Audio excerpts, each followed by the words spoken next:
आज की कहानी कर्मों की सजा। छोटी, रुक जाओ ना मेरे साथ। अकेले जी घबराता है। मैंने दोनों हाथ जोड़कर देवरानी से विनती की।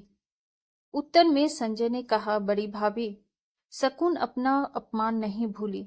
मेरे हाथ बंधे हैं, पर वह मेरे प्रति अपने फर्ज से अदा है। इतना कहकर मुझे बिस्तर पर लिटाकर दोनों अपने घर चले गए।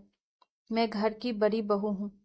देवरानी का हुक्म खुद पर नौकरानी जैसा नहीं चलने दूंगी। वर्षों इस घर की सेवा में दिए हैं मैंने।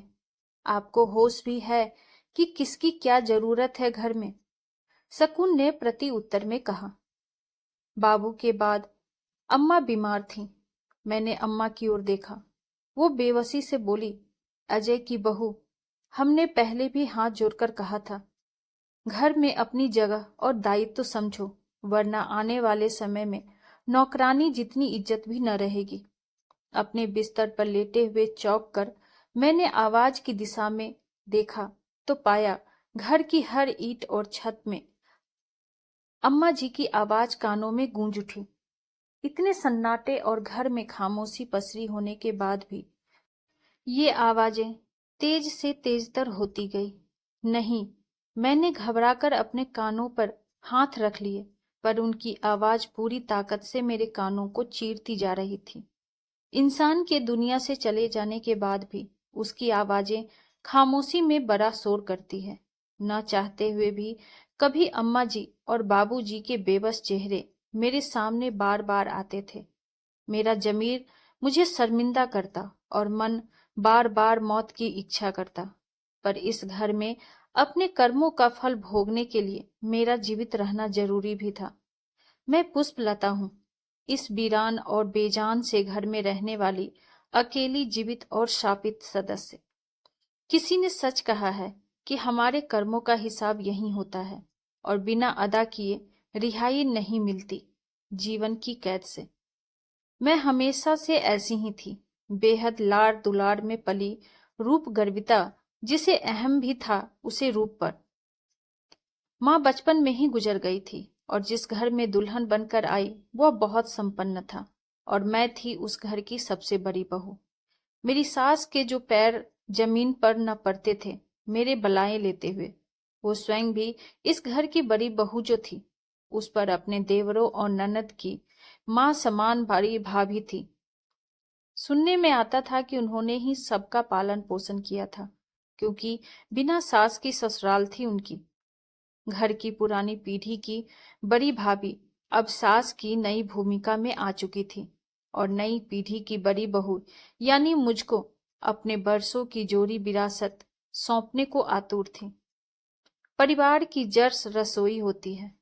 दुल्हन कभी मेरी रसोई में पंक्ति भेद न करना उन्होंने पहली रसोई में मुझे झुमके देते हुए सीख दी। इतने बड़े परिवार के नाम से ही मुझे घुटन हो रही थी। मैंने उस समय सिर हिला तो दिया, पर अपने व्यवहार से धीरे धीरे सबको जतला दिया कि उचित दूरी बनाए रखें। अम्मा जी घर में अपनी देवरानियों के साथ लगी रहती और मैं बेपरवाही से सब देखती। हाँ, अपनी सुविधा में मैंने कोई समझौता नहीं किया। मुझे अपने समय पर उठने सोने की आदत थी। काम चोरी की आदत होने के कारण मायके में रहना भाता और ससुराल भी रहती तो सबसे दूर रसोई में न जाती। भूख लगने पर बाजार का नाश्ता बहुत होता था। यहाँ तक कि मैं अपने पति की भी किसी जरूरत से कोई मतलब न रखती।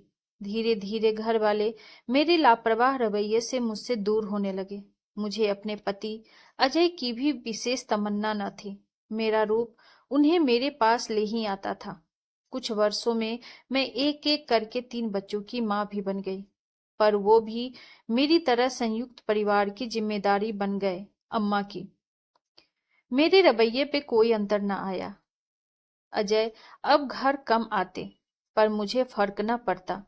एक दिन अम्मा ने मुझे समझाते हुए कहा, अपने पति की कदर करो बहू, समय रहते। हम जिंदगी भर नहीं रहने वाले। हाथ जोड़कर बोली, उसे बांधो घर से। अगर देर से आए तो दरवाजा मत खोलो। घर की जरूरत का एहसास कराओ। मैंने उत्तर में कहा, जैसे आप बड़ी भाभी की भूमिका से निकल ही ना पाई पूरा परिवार पालने के चक्कर में। हम अभी अपनी जिंदगी नहीं जिएंगे तो कब जिएंगे। उस दिन के बाद अम्मा ने चुप्पी साध ली। सारे देवर शादी के बाद बाहर रहने लगे।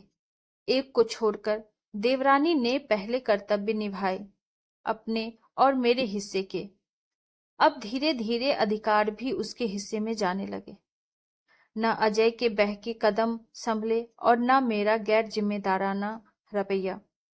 पहली बार बाबू के दुनिया से जाने के बाद मेरी आंख थोड़ी खुली तो समझ में आया कि उनके साथ त्याग करके अम्मा ने क्या कमाया था।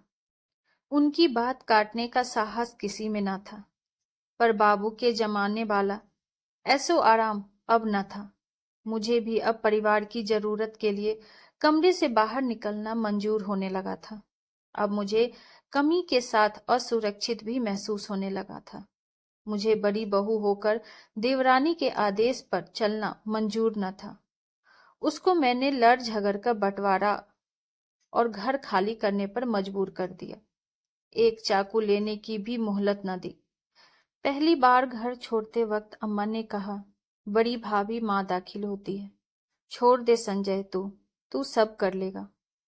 पहले अजय हाथ से गए, फिर रूप, उसके बाद बच्चे भी हाथ से फिसलते गए। उन्हें तो मैंने रोटी को भी तरसा रखा था। सब कम उम्र कमाने गए तो लौटे ही नहीं। मैंने किसी के प्रति कोई फर्ज निभाया ही कब था। फिर एक दिन अम्मा भी चली गई दुनिया से, पर शांति न थी चेहरे पर। उनकी अंतिम विदाई में बड़ी भौजी को रोने वालों की भारी भीड़ थी और पहली बार मेरा जी अपने अंजाम पर घबराया। उनमें और खुद के कर्मों में अंतर गिनते गिनते भीड़ में उपेक्षित बैठी कब लुढ़क गई। जब होश आया तो पक्षाघात की शिकार हो चुकी थी।